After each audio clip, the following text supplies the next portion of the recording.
The rain fell in heavy sheets across the highway, turning the afternoon sky dark and gloomy. Lily tapped her fingers nervously on the steering wheel as her car made another strange noise, a grinding sound that definitely wasn't normal. She was already running 20 minutes late for the biggest client meeting of her career, and now this. "Come on, please, not today," she whispered to her car, an old sedan she'd bought secondhand 3 years ago. The vehicle responded with a loud clank and a series of violent shudders before the engine died completely. Smoke began to rise from under the hood. Lily managed to guide the car onto the shoulder of the road before it stopped moving altogether.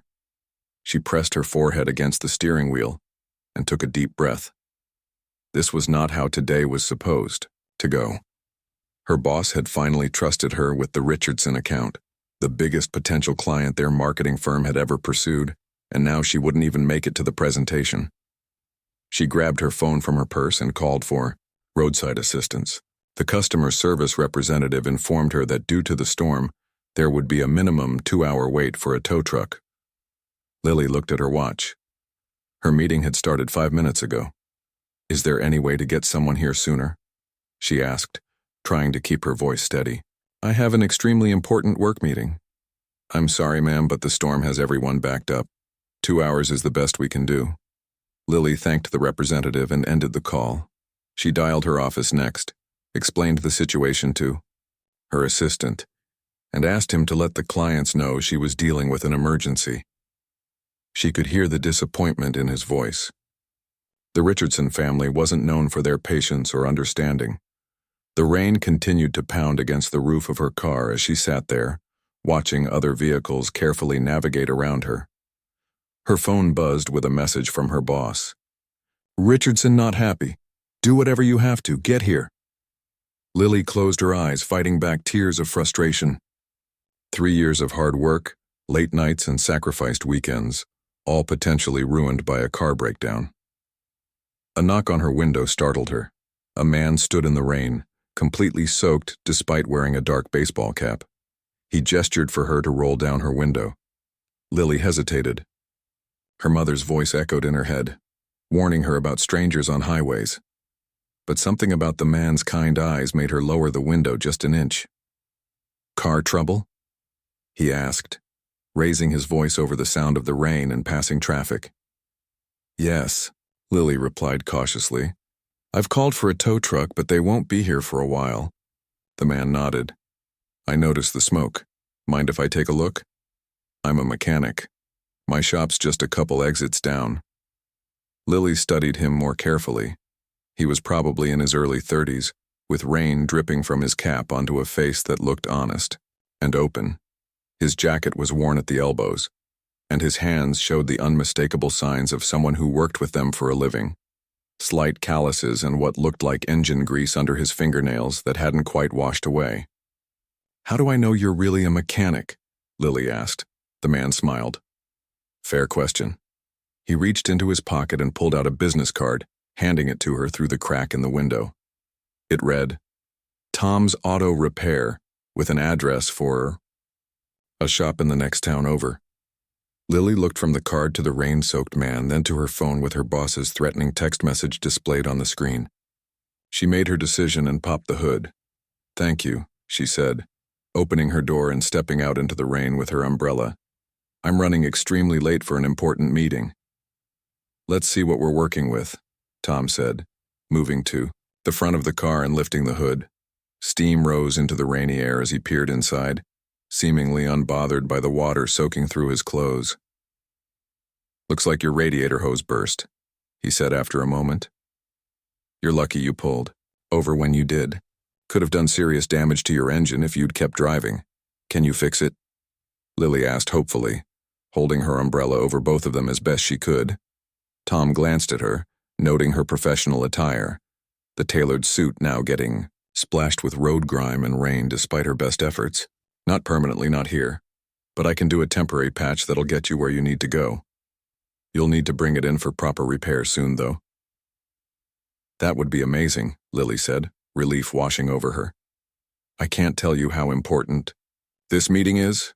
Tom nodded and jogged back to his pickup truck parked behind her car. He returned with a toolbox and what looked like a roll of heavy-duty tape. Working quickly but carefully, his hands moved with the confidence of someone who had done this hundreds of times before. "So what's this big meeting about?" he asked as he worked, making conversation to distract her from the rain and her obvious anxiety. "Marketing presentation," Lily replied, checking her watch again. "I've been working on this campaign for months. The clients are—" She hesitated. "Let's just say they're not known for giving second chances." Tom nodded as he finished his temporary repair. People who've never faced car trouble themselves rarely understand what it's like for the rest of us. There was something in his tone, not quite bitterness, but perhaps a hint of weariness. 15 minutes later, he closed the hood. "That should hold until you can get it properly fixed. Don't push it too hard, and try to get it looked at today, if possible." "How much do I owe you?" Lily asked, reaching for her purse. Tom waved her off. "Nothing, just helping out someone in need." "I can't let you do that," Lily insisted. "You're soaked to the bone and you've saved my job. Please let me pay you." "Tell you what," Tom said with a smile that transformed his face, making him look younger suddenly. "Bring your car to my shop for the proper repair and we'll call it even." He handed her another business card, this one slightly less damp than the first. "Ask for Tom. Just Tom," he added with a smile. As Lily drove away, finally on her way to her meeting and only 40 minutes late, she glanced in her rearview mirror. Tom stood by his old pickup truck watching her leave. For a brief moment, their eyes met in the reflection, and Lily felt an unexpected flutter in her chest. What she didn't see was the way Tom's smile faded as he climbed back into his truck. She didn't notice how he carefully removed his baseball cap and placed it on the passenger seat, revealing perfectly styled hair underneath. And she certainly couldn't have known that the beat-up pickup truck was a carefully chosen prop, just like the worn jacket and the small auto repair shop that only existed as a front. As Tom pulled back onto the highway, he made a phone call. "It's me," he said to the person who answered. "Cancel my meetings for the rest of the week. I'm taking some personal time." He paused, listening to the protest on the other end of the line. "No, this is important. She has no idea who I am, and I'd like to keep it that way for now." He ended the call and smiled to himself, already thinking about how to accidentally run into Lily again. 3 days passed before Lily finally found time to take her car to Tom's repair shop. The Richardson meeting had gone surprisingly well despite her late arrival. The clients had been impressed by her determination to get there despite her car breaking down, calling it a show of dedication. She'd even managed to land the account, earning praise from her boss and jealous looks from her coworkers. Now, as she pulled into the small parking lot of Tom's Auto Repair, she felt an unexpected flutter of nerves. The shop was smaller than she'd imagined, nestled between a coffee place and a second-hand bookstore on the main street of the small town. A bell jingled as she pushed open the door, stepping into a clean but modest waiting area with a counter, a coffee machine, and a few worn chairs. "Be right with you," called a voice from the garage area. Lily glanced around, noticing the walls covered with local sports team photos and thank you cards from customers. There was something charming about the place, honest and unpretentious. Tom appeared, wiping his hands on a rag. He wore blue coveralls with Tom stitched on the pocket. For a moment he didn't seem to recognize her, then his eyes lit up. "Highway lady," he said with a smile. "You made it to your meeting?" Lily nodded, surprised he remembered. "I did. Thanks. To you. Got the account too." "Congratulations," Tom said, his smile reaching his eyes. "And now you're here for the proper repair, right?" "A promise is a promise," Lily replied, handing him her keys. "Besides, your tape job is impressive, but probably not a long-term solution." Tom laughed. "Definitely not. Let me take a look and I'll give you an estimate." While Tom examined her car, Lily wandered the small waiting area, eventually helping herself to a cup of coffee from the machine. It was surprisingly good, much better than the expensive stuff they served at her office. "That's from the coffee shop next door," Tom explained when he returned. "They bring us a fresh pot every morning. One of their baristas had car trouble last winter, and this is their way of saying thanks." "You seem to help a lot of people," Lily observed. Tom shrugged. It's a small town. We look out for each other. He handed her an estimate for the repairs. I can have it ready by tomorrow afternoon if that works for you. Lily looked at the number. It was less than half what she expected to pay. Are you sure this is right? Parts and labor, Tom confirmed. Is that okay? It's more than okay, Lily said. It's just, in the city this would cost twice as much. Not everything has to cost an arm and a leg, Tom replied with a smile. Need a ride somewhere? We have a courtesy car, but I'm afraid it's even older than yours. Lily checked her watch. She'd taken the day off, planning to work from home after dropping off her car. Actually, I was thinking of getting lunch somewhere. Any recommendations? Something flickered in Tom's eyes. Surprise, maybe? Or pleasure? Nancy's diner down the street makes the best grilled cheese you'll ever taste. I was about to grab lunch myself if you'd like some company. The invitation was casual, his tone light, but Lily noticed how he tensed slightly, waiting for her answer. It wasn't something she would normally do, have lunch with a complete stranger. But then again, he wasn't completely a stranger. Was he? I'd like that, she said. Nancy's diner turned out to be a cozy spot with red vinyl booths and walls covered in vintage advertisements. A bell rang as they walked in, and nearly everyone turned to look. Several people called out greetings. To Tom, popular guy, Lily remarked as they slid into a booth. Small town, Tom reminded her with a grin. Everyone knows everyone. A gray-haired waitress approached their table. Tom, your usual? Her gaze shifted to Lily with obvious curiosity. Yes, please, Nancy. And whatever my friend here would like. Friend, huh? Nancy's eyebrows rose as she handed Lily a menu. Haven't seen you bring a friend to lunch in a while. Tom's cheeks reddened slightly. Lily's car broke down on the highway the other day. I helped her out. Of course you did, Nancy said with a knowing smile. Take your time deciding, honey. After Nancy left, Lily leaned forward. So I'm not the first damsel in distress you've rescued? You definitely weren't in distress, Tom replied. Just temporarily delayed, and I wouldn't call it a rescue when all I did was use some tape. Their lunch stretched from 30 minutes to almost 2 hours as they talked about everything and nothing. Lily learned that Tom had taken over the repair shop 3 years ago, that he'd grown up around cars, but been away for a while before returning to a simpler life. There was something he wasn't saying about his past, but Lily didn't press.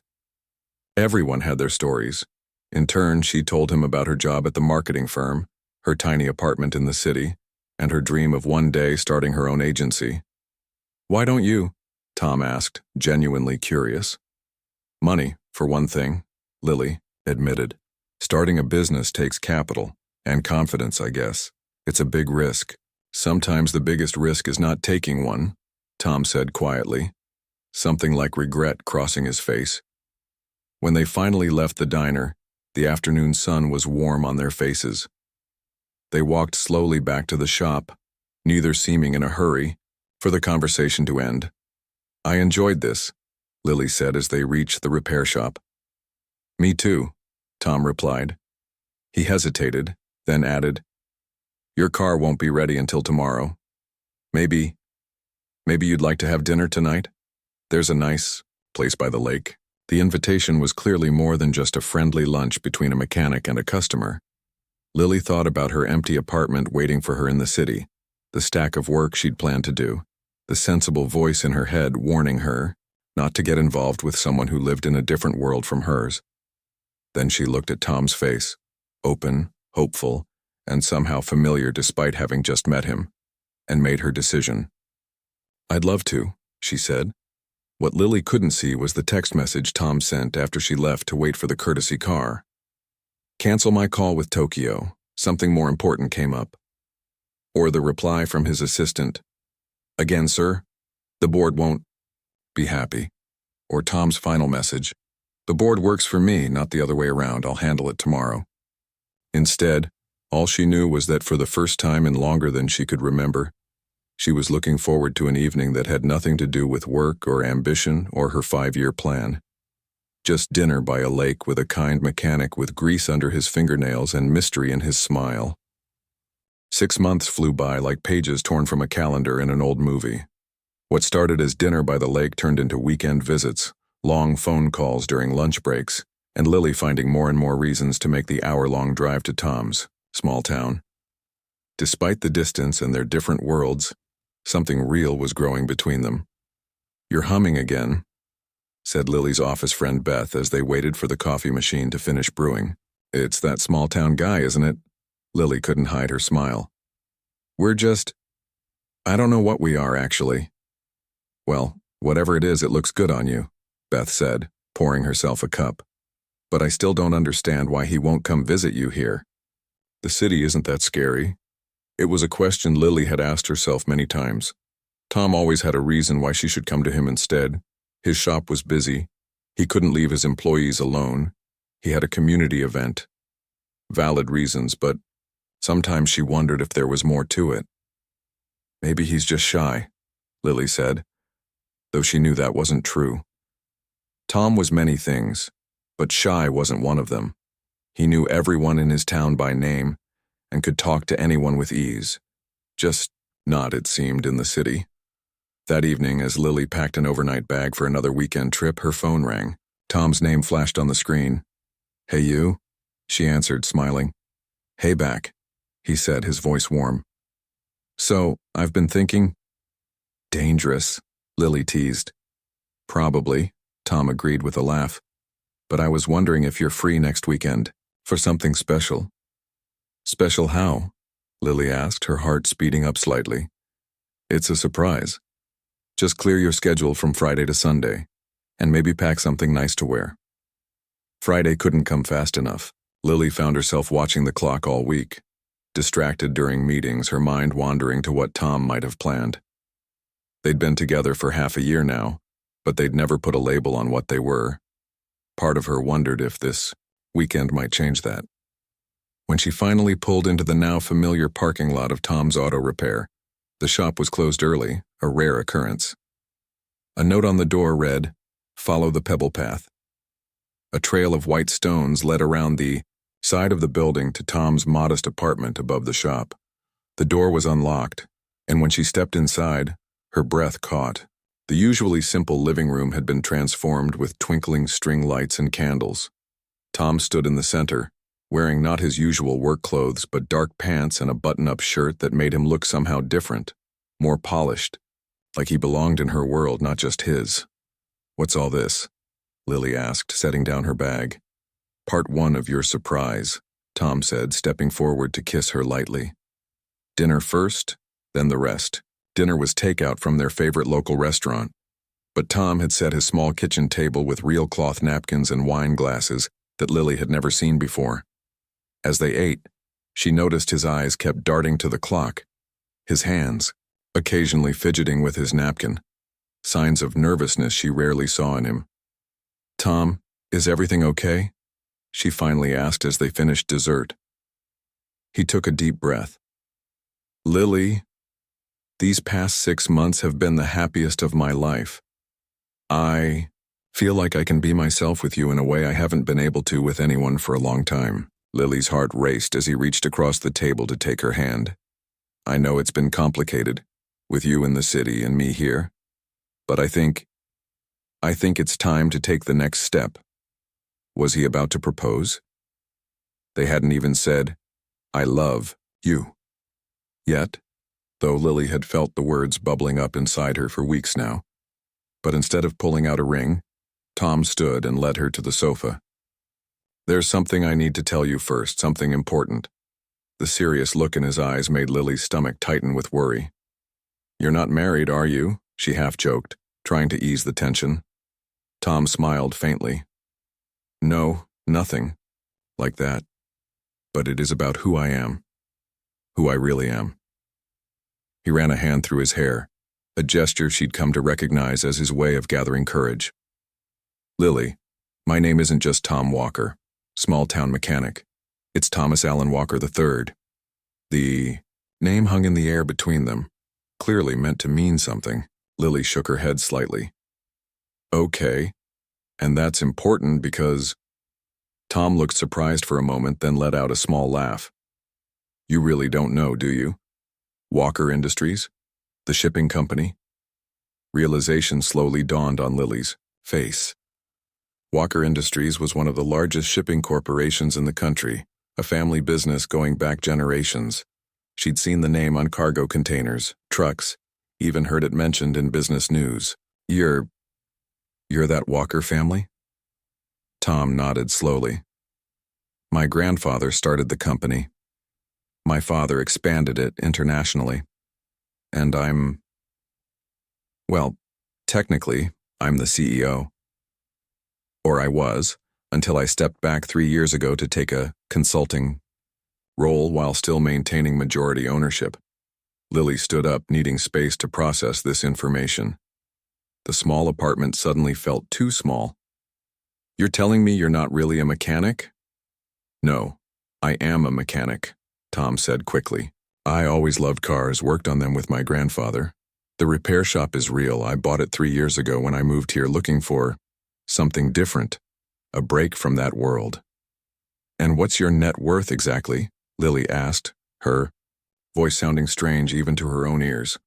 Tom hesitated, then said quietly, Last time I checked, a little over $2 billion. Lily sat back down hard. Billion, with a B. Yes. And you never thought to mention this? In 6 months of dating? Tom moved to sit beside her, not touching her, but close enough that she could feel his warmth. At first, I was just enjoying being treated like a normal person. Do you know how rare that is for me? Then as we got closer, I was afraid you'd see me differently. That you'd think everything before was a lie. Wasn't it? Lily asked, her voice barely above a whisper. No, Tom said firmly. The shop is real. The work I do there is real. The only thing not real was letting you believe that's all I am. Lily's mind raced through every conversation they'd had, every moment together looking for clues she'd missed. The way he always paid for their dates despite his supposedly modest income. The mysterious phone calls he sometimes stepped away to take. The knowledge he occasionally let slip about business or economics that seemed beyond what a small-town mechanic would know. Why tell me now? She finally asked. Tom reached into his pocket and pulled out a small velvet box. Because I want to ask you to marry me, and I couldn't do that with this secret between us. Lily stared at the box, not reaching for it. I don't even know who you are anymore. I'm still the same person who fixed your car in the rain, Tom said softly. The same person who makes you laugh, who burns toast every single time, who holds you when you've had a bad day at work. My bank account doesn't change any of that. Lily looked into his eyes, searching for the man she'd fallen in love with. He was still there, underneath this new information that had tilted her world. But could she trust him after such a massive deception? I need time, she whispered. I need to think about this. Tom nodded, placing the ring box on the coffee table between them. I understand. Take all the time you need. Just remember, everything between us has been real. That's the most honest thing in my life. As Lily stepped out onto the apartment landing to clear her head, she noticed a sleek black car parked beside her modest sedan. A man in a suit leaned against it, speaking quietly into a phone. He looked up as she appeared, nodding slightly in acknowledgement. The worlds were colliding now. The question was whether her heart could survive the impact. Lily drove back to the city that night, the ring box still sitting untouched on Tom's coffee table. Her mind raced faster than her car on the empty highway. $2 billion. The number seemed made up, like something from a movie, not something, connected to the man who had fixed her radiator hose with duct tape and who still couldn't figure out how to properly fold a fitted sheet. She called in sick to work on Monday, something she'd never done before. Her apartment felt different somehow. Smaller, cheaper, less impressive than it had seemed before. Had Tom been secretly judging her IKEA furniture and drugstore shampoo this whole time? The thought made her stomach twist. 3 days passed with only brief text messages between them. Tom respected her need for space, but each of his messages ended the same way. Everything I feel for you is real.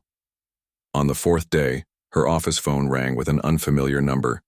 Lily Sullivan, she answered automatically. Ms. Sullivan, this is Patricia Winters from the Daily Post, said a crisp voice. I was hoping to get a comment from you about your relationship with Thomas Walker III. Lily's blood ran cold. Excuse me? We've received information that you're romantically involved with the Walker heir. Our readers would be very interested in hearing how a marketing executive from a mid-sized firm caught the attention of one of the country's most eligible bachelors. I have no comment, Lily said, her voice shaking, and I'd appreciate it if... Is it true you met when your car broke down? The reporter pressed. Did you know who he was when you started dating? Our sources suggest he's been living some kind of double life as a... Lily hung up, her hands trembling. Within minutes, her email inbox began filling with similar requests from other news outlets. Somehow, their relationship had leaked to the press. By lunchtime, her co-workers were giving her strange looks. Beth appeared at her desk with a tabloid website pulled up on her phone. Is this why he never came to the city? Beth asked, showing Lily a blurry photo of her and Tom at Nancy's diner, with the headline, Billionaire Playboy slumming it in small town with unknown woman. He's not a playboy, was all Lily could manage to say. Her boss called her into his office that afternoon. Interesting development, he said, not bothering with pleasantries. Your boyfriend could be quite the asset to our firm. He's not an asset, Lily replied, anger flaring. And my personal life has nothing to do with my work. Everything has to do with everything in this business, her boss countered. I'm putting you on the Richardson account full-time. They'll be impressed by your connections. Lily left work early, dodging a photographer who had somehow found out where she worked. When she reached her apartment building, two more were waiting. One shouted a question about whether she was another gold digger as she rushed inside. Her phone rang as she locked her door. Tom's number. I'm so sorry, he said when she answered. Someone at the shop must have recognized me and sold the story. My family's PR team is working to control the damage, but... Damage? Lily cut in. Is that what I am to you? Damage to be controlled? No. Tom sounded genuinely distressed. That's not what I meant. I never wanted this for you. This invasion of privacy. These vultures twisting everything. Lily sank onto her sofa. They're calling me a gold digger. They don't know you, Tom said firmly. They don't know us. Do I even know you? Lily asked, the question that had been haunting her for days finally spoken aloud. The real you? There was silence for a moment. Then Tom said quietly, Come back to town. Stay with me for a few days. Let me show you that I'm still the same person. Despite her better judgment, Lily agreed. The following evening, she found herself driving back to the small town, using a back road Tom had suggested to avoid being followed by photographers. When she arrived, the repair shop was closed, a gone fishing sign on the door despite it being Tuesday. Tom was waiting outside in jeans and a t-shirt, looking just like the mechanic she'd fallen for, except for the worry lines around his eyes. They've been camped outside all day, he explained, leading her quickly through a back entrance and up to his apartment. I sent my employees home, paid them for the week. Once inside, Lily noticed changes. The apartment was still modest, but there was a sleek laptop open on the dining table surrounded by papers, a second cell phone she'd never seen before, and what looked like legal documents. Welcome to the real me, Tom said with a weak smile, gesturing to the chaos. CEO by day, mechanic by other parts of the day.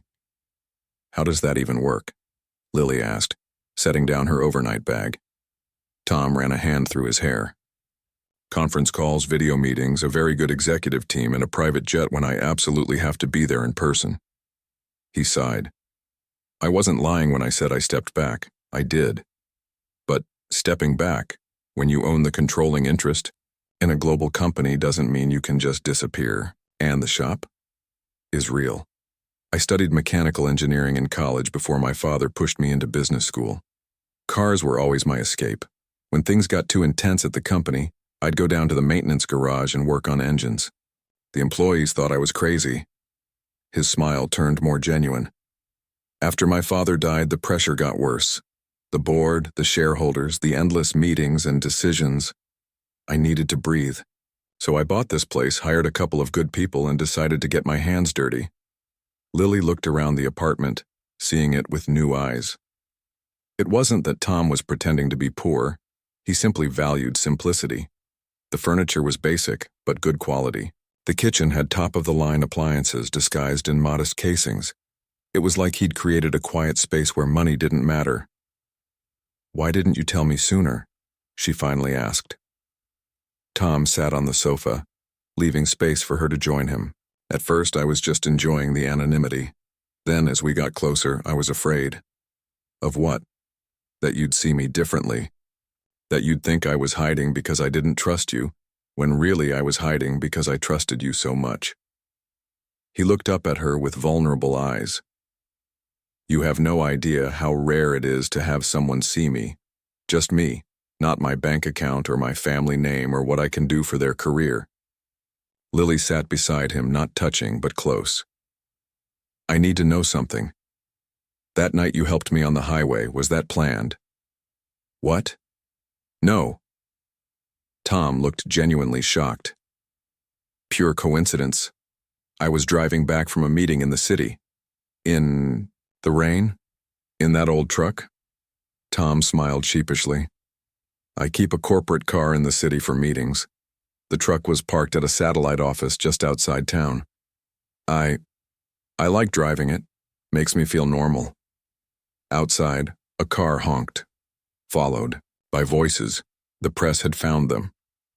Tom glanced toward the window but didn't move to look out. "I can't offer you a normal life," he said quietly. "Not anymore.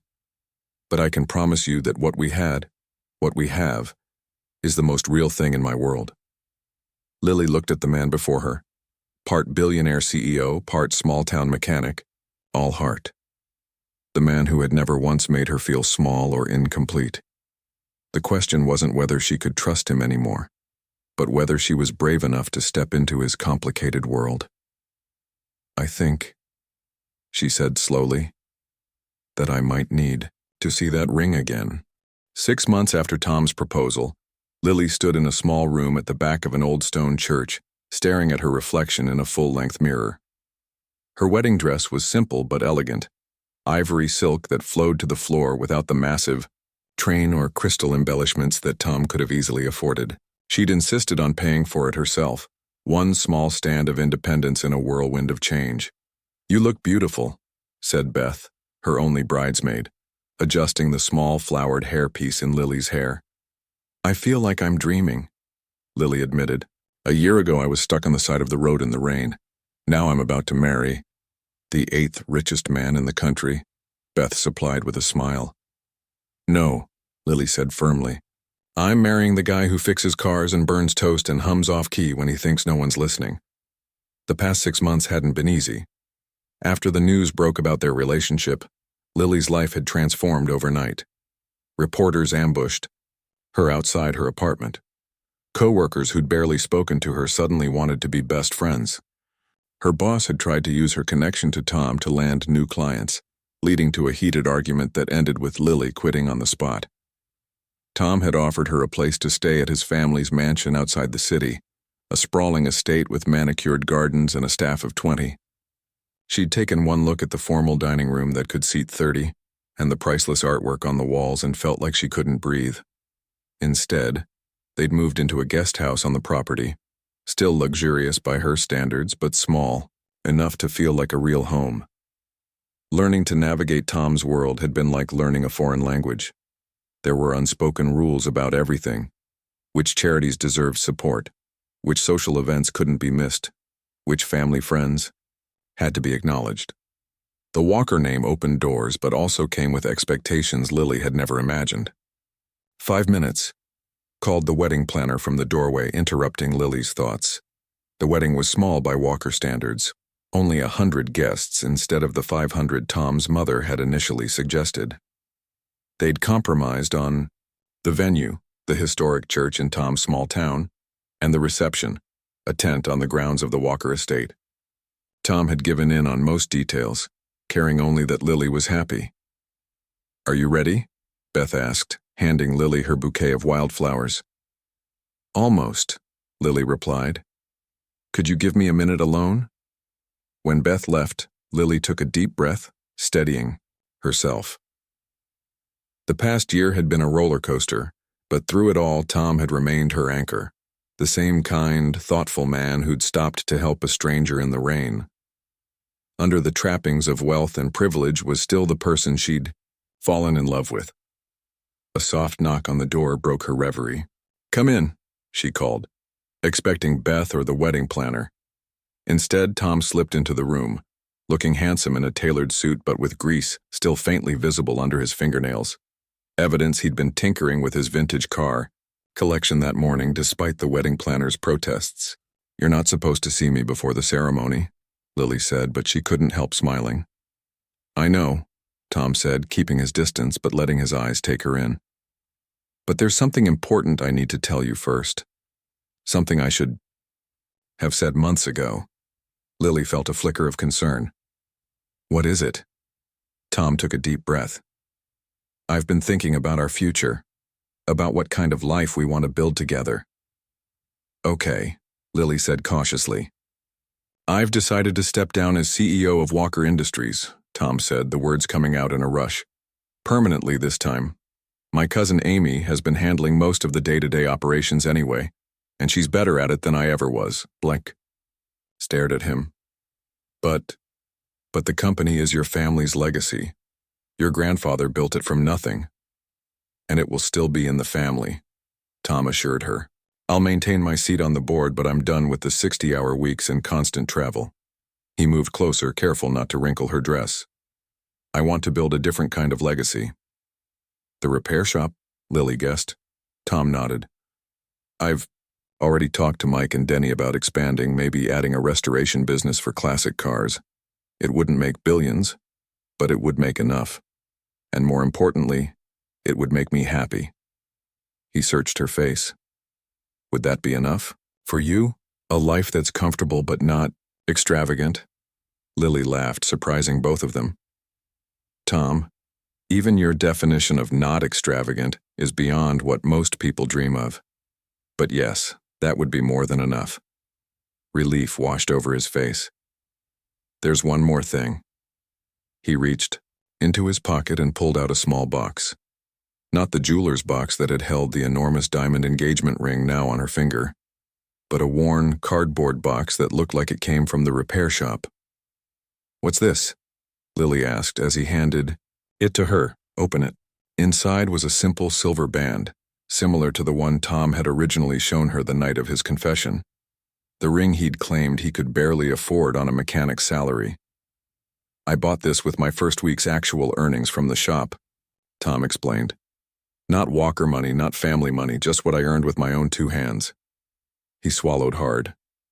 "I know you're wearing the family ring now, and we can keep that for formal occasions if you want, but I thought maybe, just between us, you might want to wear this one instead, as a reminder of who we really are, underneath everything else."